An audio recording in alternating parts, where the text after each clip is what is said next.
Hi everyone, it's me, Spring, the fiber enthusiast, and welcome to my channel. Today's video is going to be a mix of me yakking, me showing you some stuff, and some pictures and kind of like a summary at the end. So here's me yakking, and then we'll get into the pictures, and then I'll sum things up at the end. Okay, so those of you that are new here, I do a live spin and chat Thursday night, 7 p.m. Eastern Standard.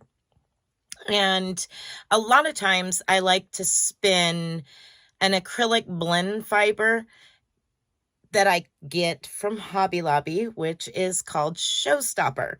And of course, anything that I mention in this video, I am not affiliated with anything. This is all just my honest review, first time of doing it this particular way. All right, so I enjoy spinning this Showstopper, which is a blend.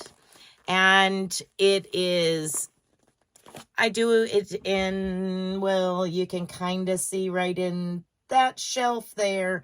There is a bunch of different colorways and stuff like that. Well, another YouTuber, Sunita, had sent me 2 of the ivory.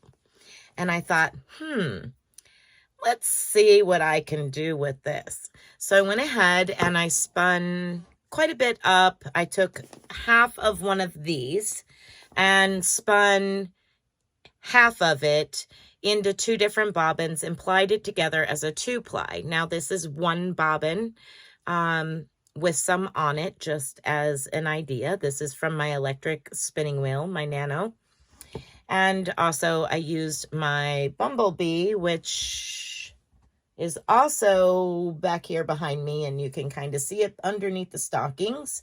That is a manual spinning wheel, along with that one over there. But the Bumblebee is the one that I used to spin this. Now I'm going to get my glasses on because I'm getting ready to go through some reading of stuff, so that way you can know what all of this is. So excuse any reflections from thread and all the lights and stuff like that. All right. So here we go. This is Showstopper Ivory. It was purchased on the Hobby Lobby die lot sale. It is considered a jumbo number 7 yarn. Now, usually it comes in like a skein. I braided it because that's how I plan to use it and spin from the braid. According to this, it's a 10 ounce. So roughly about 5 ounces I used into a braid that I did something with, and about approximately little less than 5 ounces I used into a spun yarn something. The blend of it is 50% of it's acrylic. So there's that. 35% polyamide and 15% wool. So there is an animal fiber in here that is going to be real helpful in what I did with it. So I have in the past tried multiple different ways to dye this yarn or this fiber after it's spun, before it's spun. And it's not went over real great because it doesn't like to take to the acrylic. And it will pick up on that 15% wool, barely. But nevertheless, it was always a challenge. It always seemed to turn out more pink and all that, no matter what way I did it. So there was a Black Friday sale on Jacquard acid dye. I've never used acid dye before. So ordered a list of them, 10 of them. And it come in a kit with 4 squirt bottles. I didn't use the squirt bottles. I mixed up dye stock and I used from my stock. It comes with a ash, soda ash, which is like It's citrus acid. So this citric acid is like replacing the vinegar, which vinegar is your acid when you're dyeing fibers, specific fibers. So I didn't want to use the vinegar. I wanted to stick with what was in the box. So I used the soda ash and used it according to directions. It comes with a package of latex gloves. It comes with a package of rubber bands, so if you're tie-dyeing, and it comes with a 10 little 1 teaspoon size scoop. So I use these according to directions as well. And then I got these, which are, let me see if I can read it.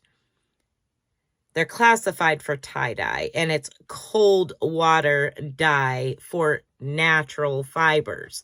However, it says in the instructions that on the back, that if you're using it for other than, you can do it a certain way. So that's the instructions I followed. Let's see if it says, most of these just say the name. And if I wanted to get really, really down into detail, I might be able to find how much is in here, but I'm not seeing it. Anyway, it says tie-dye, immersion dyeing, ice dyeing. There you go. So at any rate, it comes in this powder form. Try to keep it from falling out. I have created a dye stock with 2 teaspoons out of each container. The colors that I received in the kit that I purchased was jet black, brilliant orange, carmine red, deep purple, raspberry, cobalt blue, pale aqua, bright green, lemon yellow, and antique gold. So that's the bright green, but look at how yellow that looks. And then this one is lemon yellow. So if we hold them up together, it's like, yeah, is there a difference?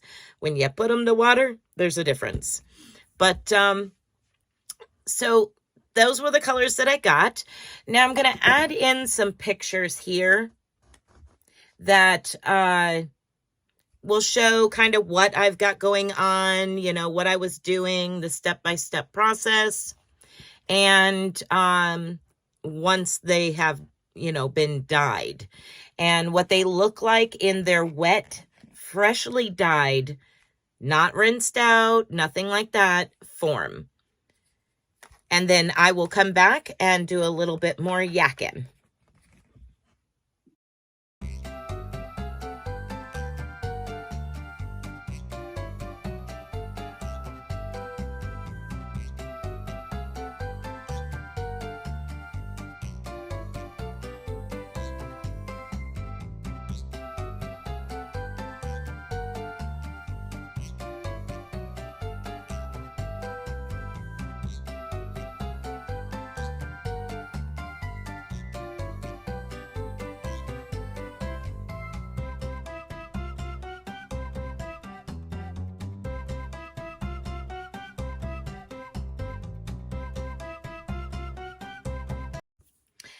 Okay, so I have rinsed at this point and dried both the braid and the spun yarn.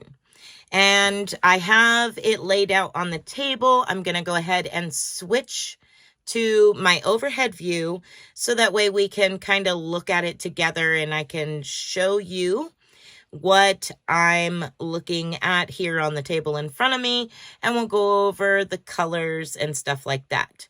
As far as the spun yarn, I'm going to grab the dyed roving, the braid, which is now completely unbraided. It dries a lot better when it's it's not in a braid. So I wanted to get this done and out quickly. As quick as possible anyway. So let's see if I can find the black. Here we are. Find the end. All right. So we got some black here. And that is about as true to color as you're going to get. And then we went into brilliant orange. And of course, this was braided, so you're going to have splotches of colors. So there's the brilliant orange. And then there's bits of the carmine red in there. We're going to start getting into the carmine red.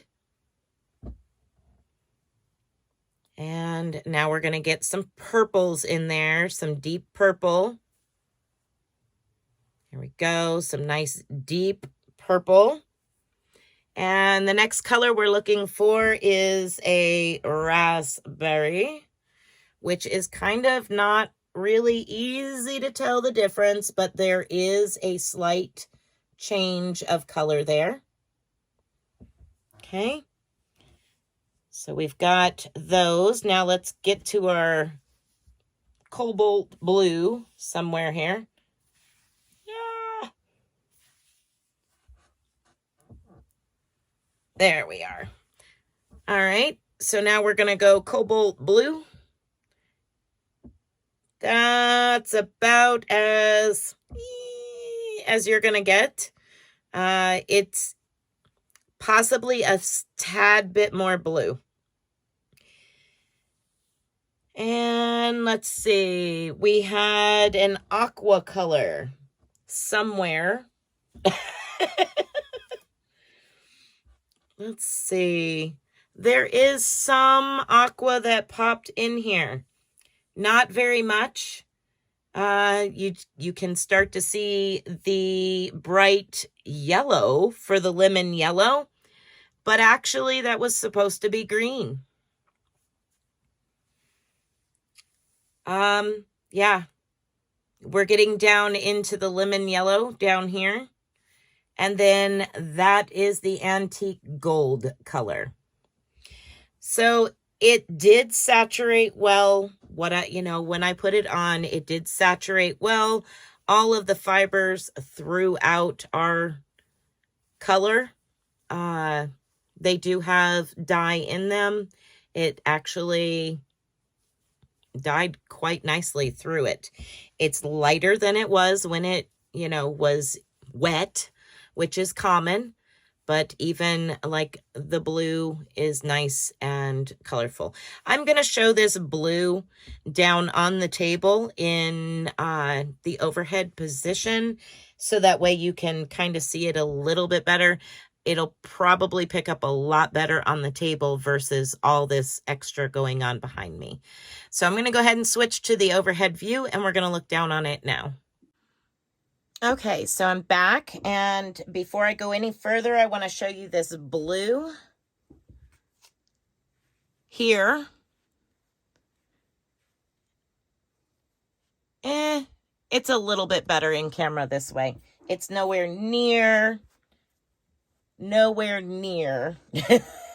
as dark as I thought, but yeah, it's pretty close to the same as on the yarn itself. All right, so I'm going to move the roving out of the way. I will be spinning that probably Thursday, more than likely. So let's go ahead and go through the colors on this spun yarn. So we have jet black right here. We're going to start here and work our way around. This up here is our brilliant orange. Then we go into the carmine red right in here. Then we have a deep purple.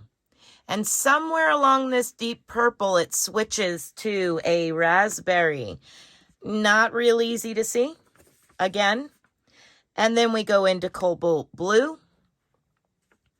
And we drift down here, and somewhere in about from here to the blue that you see, That is a pale aqua. It's beautiful on all wool or cotton, something like that. It's a very, very pretty color. So then we go into our bright green and lemon yellow. And then right here, we have our antique gold right there. So overall, I'm pretty impressed with the fact that it did take the dye.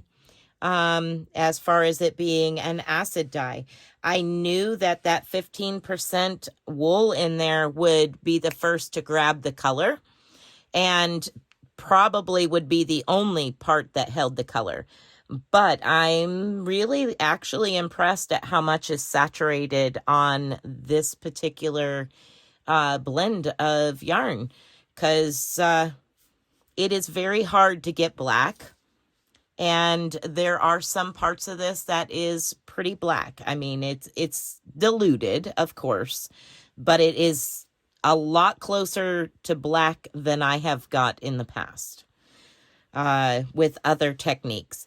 Now, I'm going to switch back and finish up my little summary on what I have going on here and my thoughts on it. All right, so what did I come up with? Well, I seen that it was supposed to be for 24 to 48 hours. I went by instructions. I did not use heat intentionally because I wanted to follow the label instructions and see what kind of results I got with that, being that this was the first time I'd ever used acid dye before. Now, there are other ways that you can do it. I will be playing around with it, as time goes on. But my main thing was, let's do this on this acrylic polyamide wool blend and see what happens. Let's do this exactly like it says to mix it and exactly like it says to use it. So that's what I did. I did warm water to dissolve. And then I added the rest of my liquid to create my solution. And then you seen in the pictures how I mixed the solution and how I administered the solution.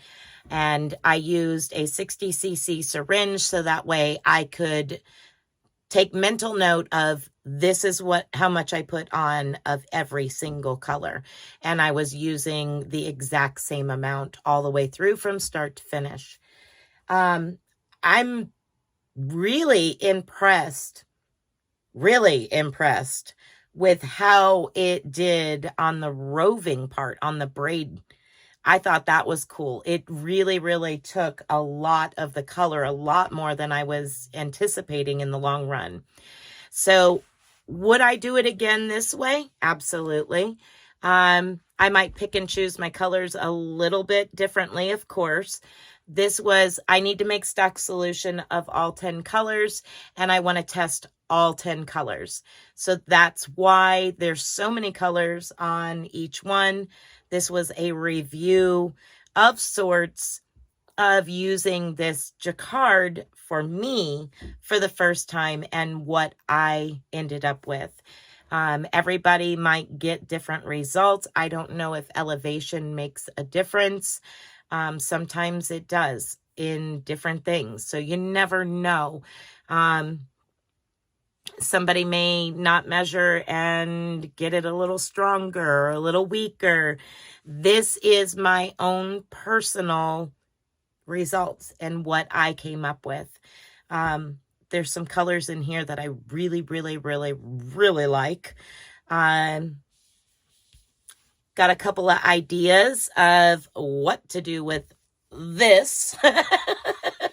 But I do think it's really neat, the color contrast that it is. And I do think that it's going to be fun to work with. Irregardless, I think it's going to be fun to work with. I hope that this has been fun for you to watch. I hope it wasn't too boring. And yeah, Tell me what you think of my results of my wild multicolored yarn and braid. Excuse me. Yeah, it's interesting. All right, thumbnail. Okay, so that's it for this. It was not necessarily a review on Jacquard or Hobby Lobby Showstopper or anything like that. This was mainly a review of how I did. I was asked for a video showing what I did with all of the dye and how it turned out. So here you are. I hope you enjoyed, and be blessed, be a blessing. And until next video, bye for now, everyone.